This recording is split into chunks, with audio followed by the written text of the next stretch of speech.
We haven't even hired a coach nor made it through the NBA draft yet, and there's already a heavy wave of free agent and trade rumors surrounding the Chicago Bulls. Which ones are worth actually paying attention to? Well, today we're going to play facts or caps on a number of rumors around the Chicago Bulls, including Austin Reaves, Tari Eason, Christian Braun, and Mamu. We're going to talk about all that, and is there a real chance that the Chicago Bulls target any of these players in the offseason? Also, apparently, we now have a list of players that the Chicago Bulls have brought in for in-person workouts. We're going to talk a little bit about that. And LeBaron Fillion, could he actually fall to the Chicago Bulls at pick number 15? And could the Chicago Bulls actually take him just because he could be the best talent on the board, regardless of position? We're going to talk about what Bryson Graham could do or should do in that situation. We're going to talk about all that plus more right after this.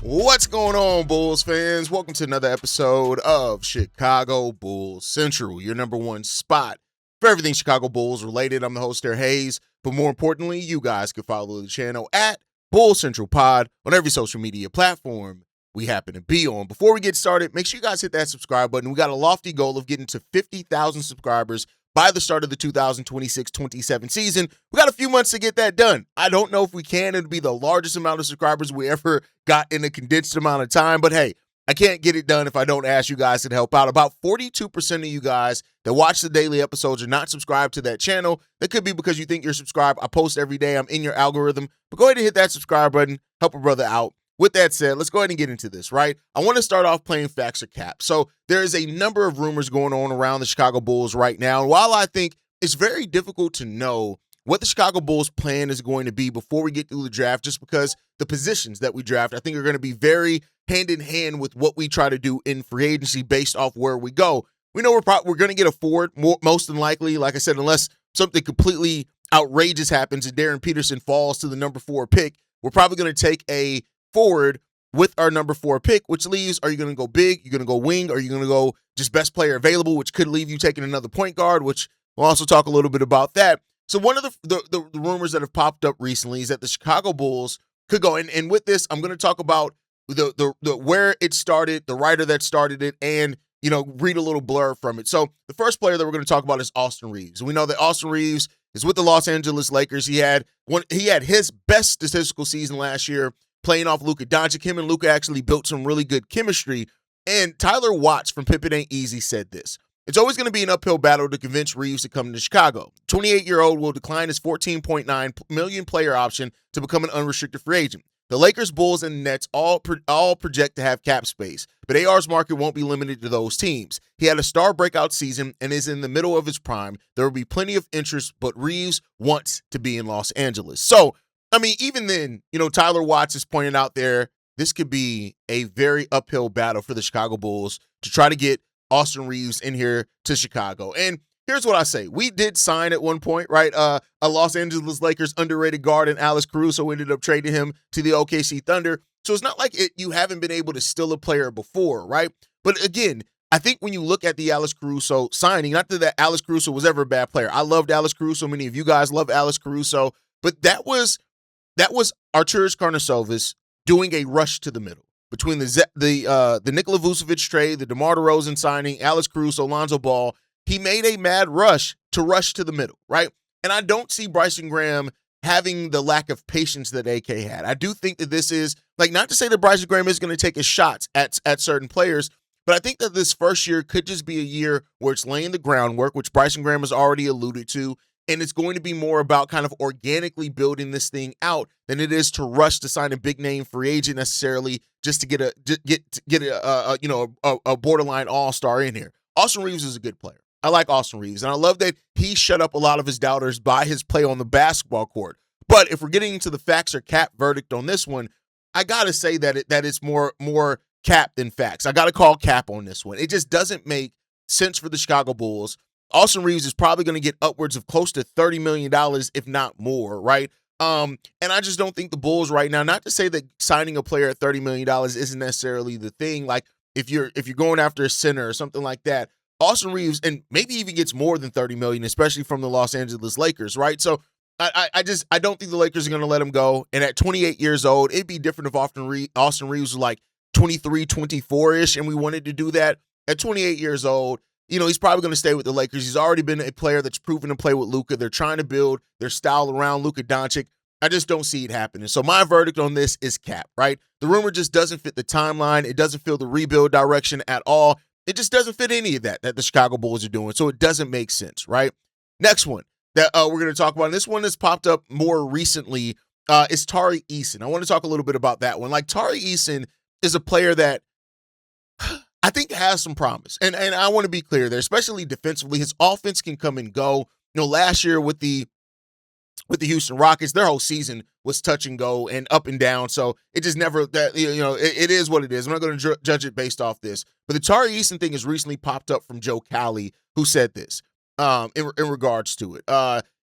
Bulls reported that the interest is mutual to lock in Tari Eason. And I don't believe it. Like, I'm just going to be 100% honest with you. I do not believe it. I don't think that right now Tari Eason is a player that makes sense for the Chicago Bulls. I don't think that they're going to do it. Here's what I'll say in regards to it, right? This rumor started around the trade deadline, right? And in that trade deadline, we know that AK was looking to make win now move, right? And I think that's where this started from. No knock on, and I want to be clear, no knock on any of these guys. Joe Cowley with the Chicago, sometimes he's had, I have my feelings on Joe Cowley, but at the end of the day, he's hit on some things, he's missed on some things, just like every writer has, right? But I think when you look at this, this is more so a leftover from the AK era. That's the way that I look at it. This is a leftover rumor from the AK era. It really makes no sense right now for the Chicago Bulls to go after a player like Tari Eason, who's going to get paid, right? And I think especially when you add in the fact of this, like, the Bulls are going to draft a forward. Like I just said, they're going to draft a forward, right? Now, Joe Cowley said this in regards to it. Graham's no shortcut approach carries a lot of weight in what the Bulls will do with all their salary cap, meaning it won't be spent unwisely. A name to keep an eye on is restricted free agent Tari Eason, but that would play out only if something unforeseen happens with the number 4 pick. So even Joe Cowley says there that, there's some doubt on if that's actually going to play out. And I love that he does write that in there, because if we draft Caleb Wilson, there's no need for Tari Eason. Like, no knock, not saying that Caleb Wilson is instantly a better player than Tari Eason, but, you project to play him and Matas Buzelis. Those are your forwards going forward if you draft Caleb Wilson. Even if you draft Cam Boozer, Matas Buzelis and Cam Boozer are your forwards going forward if you do that. So I don't feel like this is the thing that makes sense for the Chicago Bulls, right? With a forward likely coming in, a forward that has tremendous upside and you're hoping is going to be the foundation of what the new thing that you're building here is. I just don't see Tari Eason fitting that, right? And some could say, hey, the same thing goes for Peyton Watson. I'm not covering the Peyton Watson, Mark Williams, Walker Kessler guys, because we've already talked about those guys ad nauseum, so I'm not going to jump highly into that one, right? But I do think with the Tari Eason part of it, it's just, if the Bulls draft Caleb Wilson or Cam Boozer at number 4, Eason's fit just isn't as clear, right? Now, if the Bulls were going to go guard at number 4 or something like that, then the fit of Tari Eason does become a little bit more. So right now, I'm going to say cap on Tari Eason right now, mainly because it just doesn't make sense for where the Bulls are. It does not make a lot of sense for them. Tari Eason is a player that has some promise, and I do think if he goes to a team where he can, they can try to develop his offensive bag a little bit more, he may be able to have more of an offensive input, but we're already probably going to draft a forward that needs to work on their shooting, and that is Caleb Wilson, who I think is going to be a much better defender and is a better slasher overall too, I think, so in regards to that one. So then let's get into the next guy, right? This is the last player on this. Well, no, the second to last player we're going to talk about on this list, and that's Christian Braun. Now, this was started by Evan Sideri. Take that for what you will. He says this: the Chicago Bulls have emerged as a potential trade destination for Denver Nuggets guard Christian Braun. Brown, that's how you pronounce it, because Denver needs to clear cap space to re-sign Peyton Watson. Chicago's rebuilding roster and available cap room make them a prime candidate suitor to absorb Brown's contract. Now, here's the thing. Christian Braun's contract isn't terrible, right? And it is a contract that the Bulls could fit in it. And one could say, hey, if the Chicago Bulls draft a forward in, Caleb Wilson or Cam Boozer, they turn around and draft a center at pick number 15, they still need a starting caliber shooting guard, right? And Christian Braun's season wasn't horrible. He did take a huge step back shooting wise. He was a almost 39% 3-point shooter the season before last season, dropped all the way down to 30% last season, and his role did change quite significantly, right? So not to say that maybe there's a world in which a absorbing Christian Braun's contract makes some sense, right? In regards to it, but like, he's not a great defender. That's not there. He is 25 years old, but it's a $21 million contract that has 5 years left on Christian Braun's contract. So it's not like it's a short 2 or 3. You would be locking yourself in to well over $100 million over 5 years for Christian Braun. I just don't see that happening. I don't see that's what the Chicago Bulls would want. I don't see that's what the Chicago Bulls should do at that point in time. I just don't think that this one fits the Chicago Bulls timeline. Now, the age isn't the bad thing. 25 isn't a bad player to willing to invest in that already have shown you some things. But I think overall for Christian Braun, it just comes down to, not to say that the Bulls can't help another team for first-round picks, but the Denver Nuggets don't even have a lot of first-round picks. Like, if you're going to take on $100 million of salary into your cap space, you better damn well get some first-round picks back for it. And the Denver Nuggets really don't have that. Now, Cam Johnson, I think, may be more of a likely, but again, you're probably drafting a forward, so that doesn't really make sense. Christian Braun, to me, just does not make sense for this Bulls team with where we stand right now. I just don't see it happening. And if I'm not mistaken, the Denver Nuggets cannot trade one of their own first-round picks until 2032. Now, that could end up working out, right? Like, by 2032, is Jokic still on the team? Is Jamal Murray still on the team? Like, the Nuggets could be in a complete rebuild by then, and you could have, a first-round pick that is a lottery pick. But at the end of the day, I don't want to do it. I think it's too much of a risk for where the Chicago Bulls are right now. But then again, I have said before, you could use it to be the type of team that takes on bad salaries. So take a look at that one. And then let's get to the last one. The only free agent that's recently popped up that I think makes sense. And that's Sandro Mamukelashvili. Mamu from Toronto Raptors. Listen, it is what it is. He's not a star name by any stretch of the imagination. But you know what I like about Mamu? Is he kind of reminds me of Andre Snocioni in the sense of role. Not necessarily the same player type, but he adds size, he adds shooting, he adds valuable role-playing production. He can get you double-digit points without needing the ball in his hands a whole lot. And that is the type of role player that, especially in free agency, you can get. Now, I don't know if the Toronto Raptors are going to let Mamu go because of them and what they did last year in the playoffs. They're trying to make the next step. But this is a player that averaged 11 points, 5 rebounds on 52% shooting from the field. Didn't need the ball a lot, like I said. Solid rebounder. Is a physical two-way player as well. At 6'9", 240, he would bring a physical presence that the Chicago Bulls just have not had consistently for a while here. And I do think he would make sense. Now, he only spent 1 year in Toronto, so it's not like he's been there. He started 13 games, played in 80, averaged 21 minutes per game, and off 7.9 shots, averaged 11 points to go along with those 5 rebounds, 2 assists, right under a steal per game and a half a block per game. This is the type of player that, now we have Jalen Smith. If we were to trade Jalen Smith, maybe it'll make a little bit more sense, but this is the type of player that I think you sign for 1 or 2 year contract. You have him in, he's going to be a high-level, high-floor role player for you. So I'm going to say the verdict on this one, I'll say more facts than cap. I'll just say more facts than cap. This is a player that just fits in. If you are rebuilding, he doesn't take away from the young players. He doesn't do that type of thing. So he is a player that can then work in and work with you, right? And that's the thing that I think you have to look at in regards to that one. So I don't hate it at all. I think that it's a player that makes sense. And the Bulls just have to make their decision on if that's the route that they want to go with what they have available to them with their cap space and other things. I think it makes sense, but we'll see, right? But that brings me to the thing that I want to talk about here, right? Is that could the Chicago Bulls be making a legitimate ploy to get in a veteran here? And I think that what you want to look at when you're trying to add veterans to your team, right, is that you want to add people who fit your mold, right? And I think that Bryson Graham understands that for a multi-year rebuild, you have to prioritize the development of your young players, right? Like I've said before, I've done the research.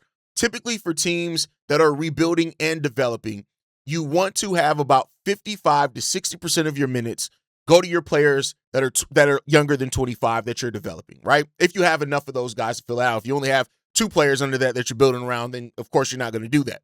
But if you have a roster that's mainly under 25, you want about 55 to 60% of those minutes to go to those guys because that's what's going to help those guys develop. But that still leaves 40% of your minutes that need to go to veterans, right? And so I think when you look at that part, that means about 100 minutes are going to go to veterans, right? So you still want some key veterans on the team. Now, if they stay, and I said that a big part to me that would signify how we're going to rebuild this thing on out comes down to what does Bryson Graham do with Trey Jones and Jalen Smith? These are two role players that we've heard have some value around the league because of their low contracts, low money, and not a lot of years. Jalen has next year, he's an expiring contract this year. Trey Jones has 2 more years on his contract, including next season. And so those are contracts that teams could value. And if he moves that to get that value out of it, you then have to replenish that with other veterans. If you keep those guys, then you already have gone a big step. And I do think one of Nick Richards or Zach Collins is probably likely to stay too. So that means you have 3 veterans there. If those veterans each average 20 minutes per game, that gets you up to your 60 out of your about 100 minutes that you want to go to veterans, which still leaves another 40 minutes. Now, does that Isaac Okoro, is that other players, right? You can play a part into that. But I do think veterans have to play a part into what Bryson Graham is trying to do here. There's just no other way around that. Veterans are going to play a part into that. How big of a part?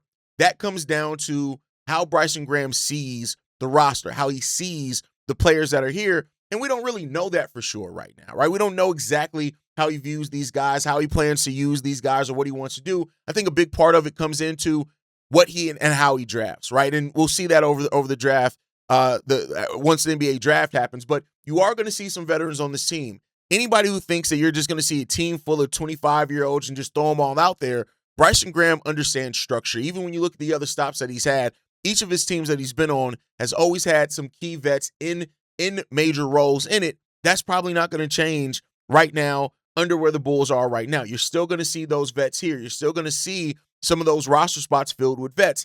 And that's the smart thing. That is smart team building, despite what some Bulls fans will have you believe in them wanting to play 2K and just have a team full of 23-year-olds, right? So it's not going to be just about playing the kids. There are going to be veterans on this roster, but I think you just got to be smart about which veterans that you bring in, the level of veterans that you bring in as well. And that's just the thing. Now, I think that there's also the young vet thing. And I know that was a AK thing, right? Young players with experience, but that could be a thing. And we're going to see how that plays out in restricted free agency as well, right? But restricted free agency can either be fool's gold or you can find gold, right? It's about finding the right vets to help stabilize and not block the growth of your young players. And that's what you have to find out. And we'll see what's going to happen there. But with that said, let's move on. Let's talk about draft. We're going to talk about the draft. I want to talk about the players that the Chicago Bulls have brought in for a workout. But before that, we've been talking about some possible steals here for the Chicago Bulls recently. And one player that has popped up in conversations recently is LeBaron Fillion. Now, this is a guy that you guys have covered, right? Danny Chow of The Ringer has projected Fillion to drop to the Memphis Grizzlies at pick number 16. He did say that Fillion is arguably a top 10 talent, but if he slips by some more guard-needing landing spots, he could slide right into the Grizzlies' lap at 16. There's no clarity on Ja Morant's situation, but if they do plan to move on, Fillion would be an ideal 2-man partner for Boozer. Kevin O'Connor of Yahoo Sports also had LeBaron Fillion falling as well in the Chicago Bulls range. So I've said it many times before, right? That people have like 20 players going in the top 15. Somebody's going to fall, and it's going to be somebody who falls that has a top 10 outlook. And LeBaron Fillion is an amazing player, right? When you look at it, 22 points, 3.5 rebounds, 5 assists, 1.2 steals. He shot 50% from the field and 39% shooting from 3 as well. Now, we'll talk about this more when we talk about the players that the Bulls have brought in for workouts. But I think when you have to look at this and say, all right, would he be too good of a talent to pass up, regardless of position or anything else? Is he just too good for the Bulls to pass up if he does fall in that range for the Chicago Bulls? And that's a question really that only Bryson Graham and the staff there is going to be able to say. But when you look at LeBaron Fillion as well, like 6'4", 185 pounds, not saying that he has, that game that you look at and you say, boom, he could be a 2 guard at the next level. He's probably going to be a point guard. But as we're going to see with these Bulls workouts, the Bulls have brought in a lot of point guards for workouts, which could lead to something that we don't, let's say that we all don't want to happen, because some Bulls do want to see it happen. It could, kind of say what Bryson Graham could be feeling, or just start preparing for life without Josh Giddey, possibly. Not saying that that's what I want to see, not saying that that's what's going to happen. It could just come down to taking the best talent and figuring out. LeBaron Fillion is an absolute stud in this draft. And if people would have told you at the beginning of this draft process that LeBaron would fall out of the lottery, most people wouldn't believe that. But like I said, every time we talk about somebody in the 15 range, there are 5 to 6 people who say, oh, he's not going to be there at that. Somebody's falling. And it could end up being LeBaron. And that's just the reality of it. LeBaron could be the one that ends up falling for the Chicago Bulls there at number 15. And if he does, is he too good of a talent to pass up? That's the question that you have to ask there. And that's the question that Bryson Graham is going to have to decide, and the staff is going to have to decide when they get to that point in the NBA draft. But let me know what you guys think on LeBaron. Hearing that he could fall, and then a lot of draft experts are starting to say he could be the one that could fall, mainly because of how the draft board falls, not because he has a lack of talent or people doubt his talent, but just because of the way that the draft board could fall. So if LeBaron is there at pick number 15, are you taking him, or is there another route that you would want to go? But with that said, I do want to talk about the players that the Chicago Bulls have brought in for in-person workouts. Now, this is according to Hoops Hype. They have a list that they have out there. They're tracking all the in-person workouts. And for the Chicago Bulls so far, it's all point guards and a shooting guard. So the Bulls have brought in Kingston Flemings, the point guard from Houston, for in-person workout. Mamukelashvili Brown, also the point guard out of Louisville, who I do think can play a little two-guard because he has some legit size. Bennett Stritz, the point guard out of Iowa.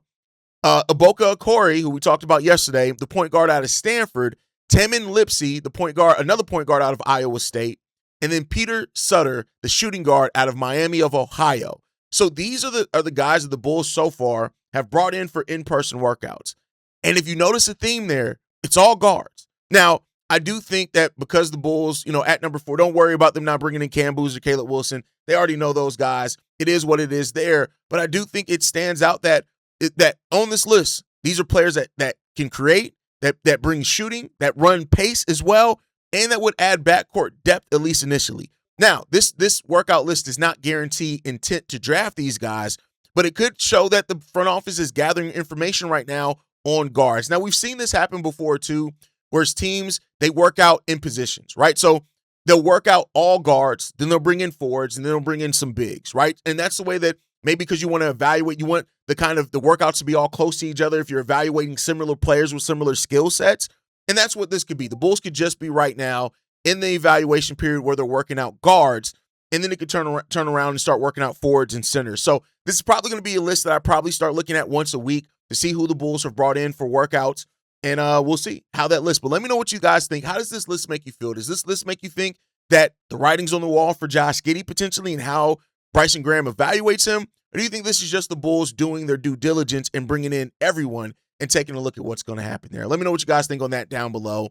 This is the part of the offseason where we have to separate headline from actual team building and the logic that this team is going to have. Now, with Bryson Graham being new here to Chicago, it's kind of difficult for us as fans to know exactly what his logic is going to be because he just hasn't been here, right? But I do think when you look at this, Austin Reaves is a name that's a headline name more than a reality name. Tari Eason is an old rumor that's kind of following up. Christian Braun kind of makes some sense if the Bulls want to absorb salary and get some first-round picks to get it done, but that's a huge salary. But Mamu is the type of move that I can actually see the Bulls doing. Not expensive, doesn't dominate the ball, brings size, brings shooting, and is a player that it just makes some sense.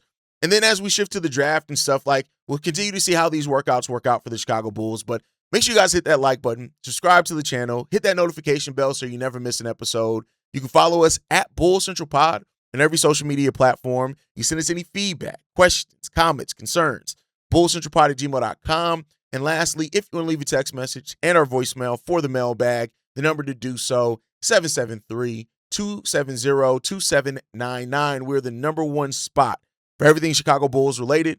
That is thanks to you, lovely and beautiful people. And like I like to end every episode on, go Bulls. Love you guys. See red if you can, y'all.